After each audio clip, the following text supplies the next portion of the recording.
Hi, this is very important to me personally, and I just wanted to try to help out some people that might want to try to understand and help out with the global food crisis.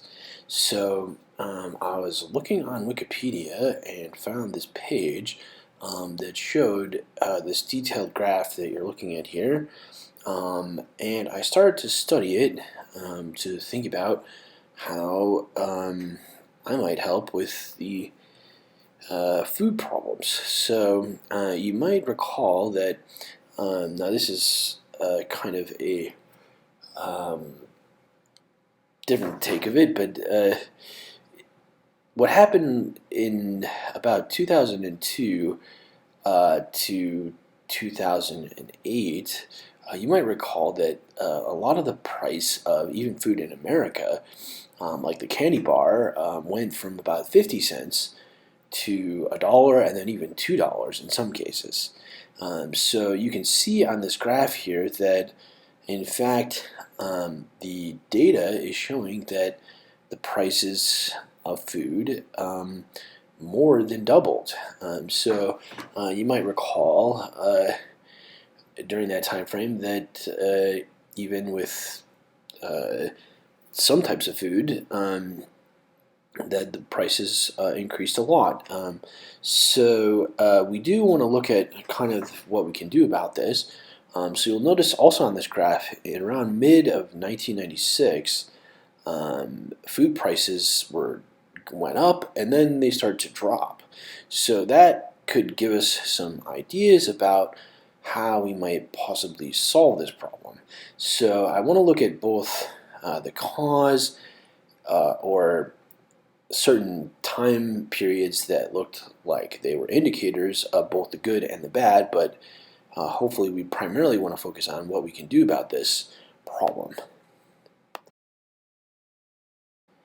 Now, before we go all into the food scenario, I hope that this study is particularly unique for you, and I wanted to also compare. Um, Hopefully, this might make it a little more complicated, but compare the food prices to what also is going on with the national and public debt. So we can kind of compare and contrast as we're talking about this. You might want to go back to these graphs and look at these different time frames. This has a few more time frames. Remember, we're talking about the food debt primarily between 2002 and 2006, but how does that compare to what was going on with the federal, local, and state debt? So I put a couple time periods here, and again, uh, we don't want to get so depressed about the situation that we can't solve it. We want to look at both the good and the bad. So I circled some of the good things that seem to get better in green here. So you see 1993 and 2014, where the debt either started to stabilize or actually the debt started to go down. Now, the red ones here, particularly in 2008 and 1981, as well as 2001, those are the indicators of something going wrong. So we're going to talk about different events, international events that happened during these time periods. And again, I want to try to stay focused on the good things, particularly those that happened in 1993 and 2014. So there you go.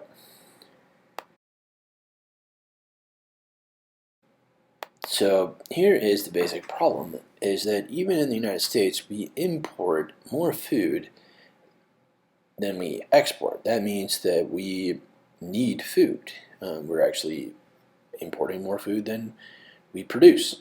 So what I did is I kind of drew some circles around each of these major continents and roughly gave each of them about 1,000, 2,000, 3,000 miles radius. So you can kind of get an idea about where each region should source their food from. So this gives you an idea for how to make your economy stable. So in this graph here, you can see in the darker colors, you have countries that we import hundreds of billion, well, it's going up to $100 billion worth of food from, or tens of billions of dollars. Excuse me. So you can see that the United States here in gray, basically the blue colors are the ones that we are importing more from. So you can see obviously Mexico and Canada we are getting a lot of food from, but we're also still getting a lot of food from China, India, and some other places. And even Europe we're getting a lot of food from. So it is important to realize what is going on with these. So the basic point here is that even, yes, in the United States, we have a food problem. So if you look at this up here in the upper right hand corner, you see that our total imports, which is a very big number, is $201 billion.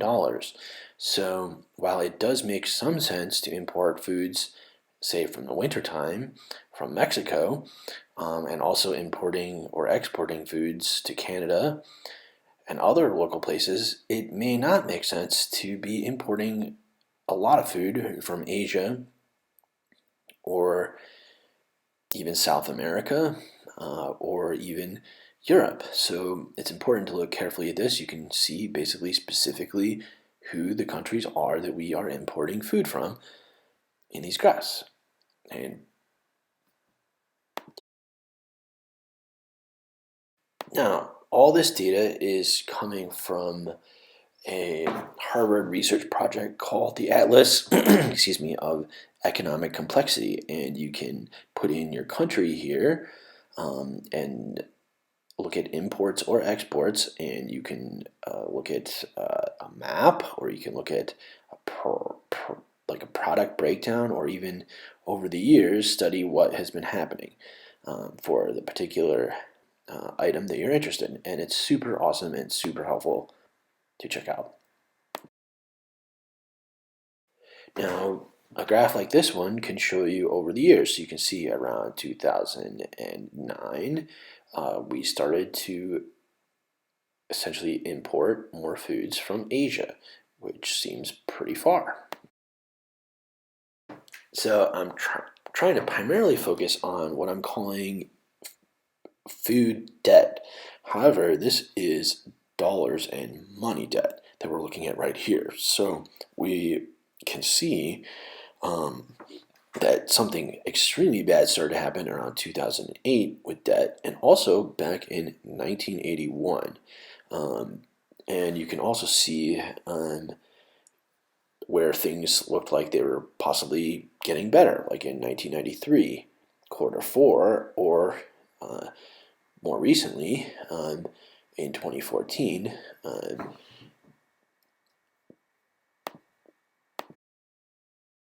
So here is the perhaps even more serious problem, is that the debt is actually becoming localized. So it's not just federal debt. If you look carefully at this, there are some time periods where local debt was very significant, which around 1930s, but most recently it looks like local debt is starting to go back up and increasing even more. However, the federal debt is the main issue here. Now, here's the other, perhaps even worse part, is that if you look at this graph, this shows the amount of interest you have to pay. So just like if you buy a house and you have interest payments, the interest payments are absolutely ridiculous on debt usually. So it looks to me like our interest payments per year are getting to be upwards of $600 billion. That's a heck of a lot of money. So it's just inconceivable for me to believe that that's the size of the interest payment on these.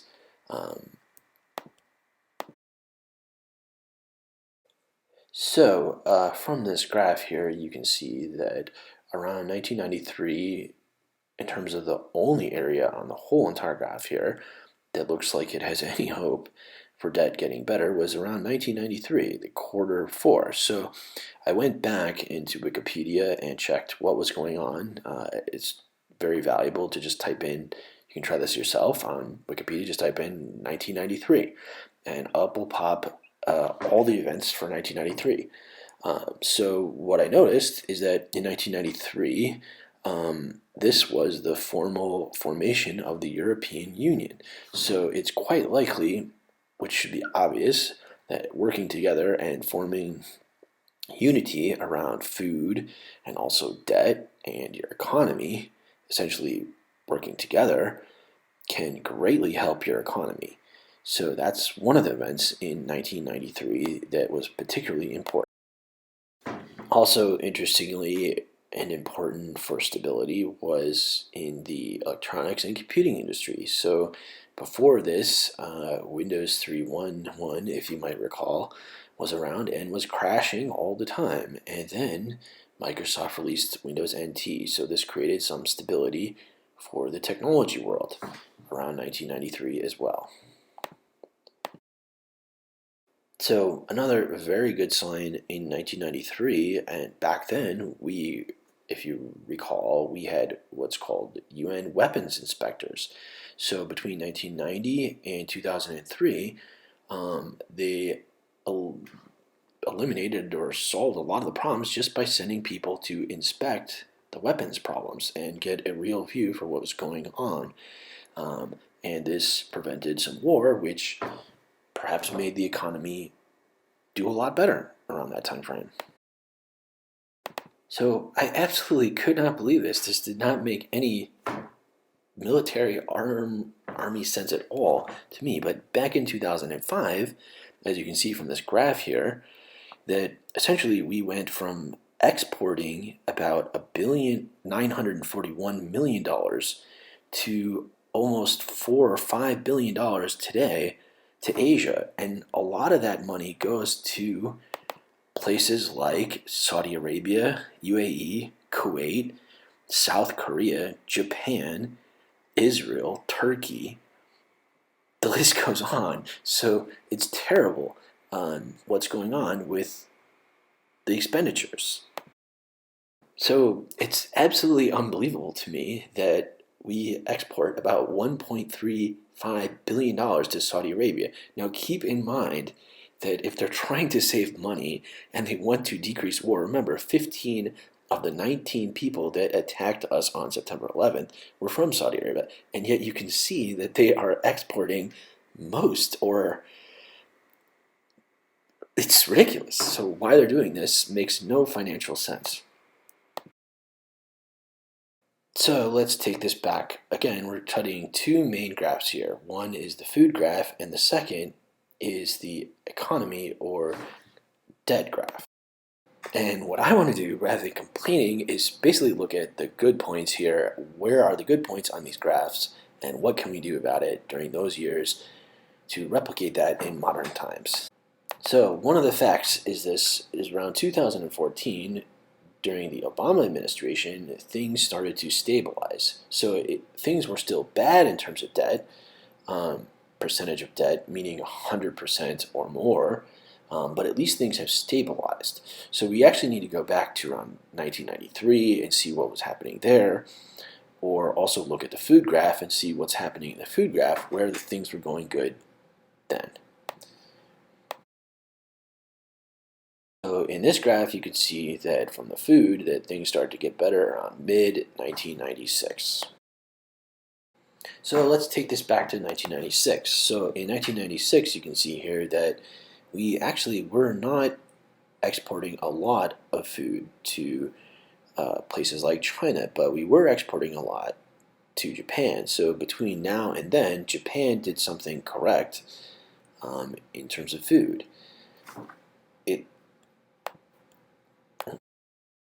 So don't lose me here, but that previous graph was an export graph. Now this is an import graph. So this, again, would make sense to have Canada and Mexico importing food. However, it would not make sense to be importing food from China, 11% here, India, Vietnam, Thailand, and so on. So you can see by comparing these what the problems are. So here is the export graph. So you can see, obviously, there are places that make sense to export and places that do not. Now, this looks to me like almost 50% of our food exports are going to Asia, which does not make sense. So you can basically see that it's obviously a good idea to try to help them, so we don't want to change this too quickly. We want to remember that it's mainly on our import side that we, on a microeconomic, not macroeconomic, our local decisions that make sense to try to, when you go to the supermarket, try to buy things within 500 or 1,000 or 2,000, as close as possible, essentially, from where you live. So here is the big graph that you need to pay most careful attention, because this is everything, not just food, imports into America. So as you can see, approximately this is $2.3 trillion of imports. So of that, about 50% comes from Asia. The rest is from Canada, Mexico, and Europe. So that basically gives you an idea. So clearly, you have, anyway, yes, that's what I wanted to say. So here is the agriculture graph. Again, this is the agriculture graph, and I'll tell you one final little bit scary story, is that I went to the supermarket recently, and I was going to buy some sunflower seeds, and I looked at where they were made, and I was shocked to find that they were made in China. And I tasted them, and I was like, wow, you can taste that there's something wrong here with these sunflower seeds, and it's perhaps because it just takes too much time to ship them all the way from Asia. So this is an unbelievably important graph here, and it basically shows that there is possibly, hopefully not, some type of food biotechnology peak that started around 1996. So at that point, the yields from the crops, that was basically the best that they could do. So it could be that there is some type of issue where no matter if you have a certain acre of land, you can get that maximum amount of wheat from that land. And that may have started already. And that could be a serious point to think about. And now that seems to make sense with this graph. If you look at the global food prices, they seem to start to go down in 1996. So let's not get too worried. Let's try to stay positive here. It looks like that the food production per capita around 2004 started to finally reach above 100%. That means, I believe, that we're making enough food after that point.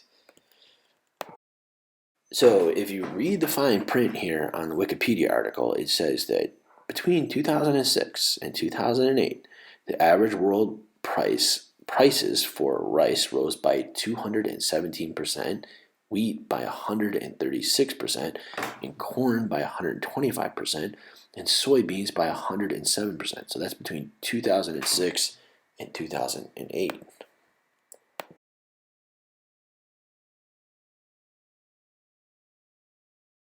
Here is part of the problem, is that we do not really know how many people are super hungry. And when you have hunger, you have riots, sometimes of thousands, sometimes of even millions of people, as in some countries in Asia. So here you can see from this graph that 50%, and the reason this is important to study it from anyone's perspective is that when you have hunger, you know that this could also happen to us. This is happening to people.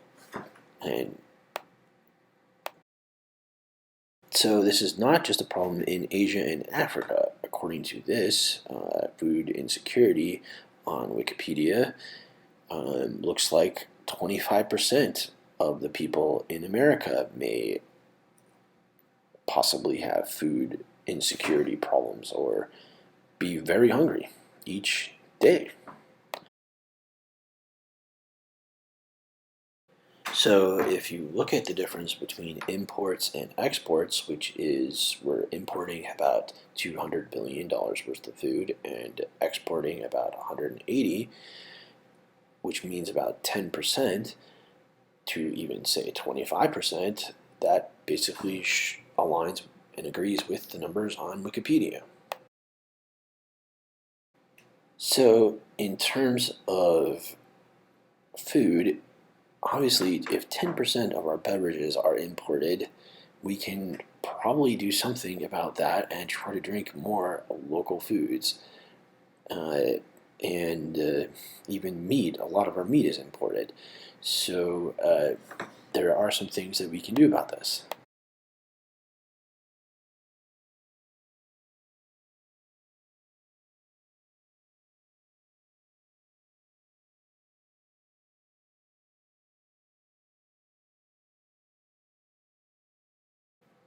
So there is something called the Global Hunger Index, and what that shows is that about 10% of the people globally need food. So there's a lot to study and be very thankful to God and to everyone that if you have food to eat. Feel free to contact me if you have any questions. I'd be glad to try to help.